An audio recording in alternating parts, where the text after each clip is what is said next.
শীতেলেই খেজুর রসে মাথোয়ারা থাকেন উত্তরাঞ্চলের মানুষ, তবে সিলেট অঞ্চলে খেজুরের রস অনেকটাই দুর্লভ। যদিও হবিগঞ্জের চুনারুঘাটে মিলছে সিলেটবাসীর দুর্লভ এই খেজুরের রস, আর এর স্বাদ নিতে প্রতিদিন ভোর থেকে সেখানে ভিড় করছেন শত শত মানুষ। সিলেটের ভিতরে আর কোথাও নাই এই ধরনের গাছ, একমাত্র এই শাল গাছই আছে। বানিয়াচং মার্কুলি থেকে আসছি, এখানে খেজুরের রস খাইব বলে সবাই ফ্রেন্ড সার্কেল, ছোটো ভাই বড় ভাই সবাই মিলে আইছি, অনেক দিন ধরে শুনতেছি। আজকে আমরা আসলাম রাত্রে 3টা বাজে রওনা দিয়ে এখন এসে পৌঁছাইলাম। রস খাই অনেক ভালো লাগলো। চুনারুঘাট উপজেলার শাইলগাছ এলাকায় গ্রামীণ সড়ক ও পুকুর পাড়ে মাথা উঁচু করে দাঁড়িয়ে আছে কয়েকশো খেজুর গাছ। শীতে গাছগুলো থেকে রস সংগ্রহ করেন গাছিরা। তারা বলছেন শত বছর ধরে তারা রস সংগ্রহ করছেন। পাকিস্তান আমল থেকে, আইবার আমল থেকে পুরানো গাছ, এখন নতুন গাছ সব।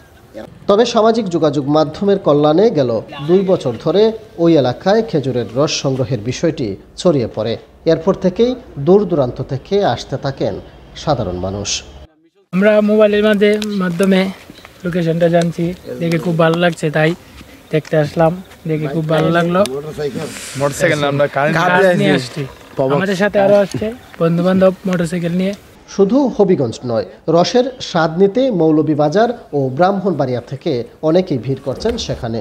মোটরসাইকেল, প্রাইভেট কার নিয়ে ভোরের আলো ফোটার আগেই চুনারুঘাটের শাইলগাছে ছুটে আসছেন তরুণরা। কাঁচা রসের স্বাদ নেওয়ার পাশাপাশি অনেকে কিনে নিয়ে যাচ্ছেন পরিবারের জন্য।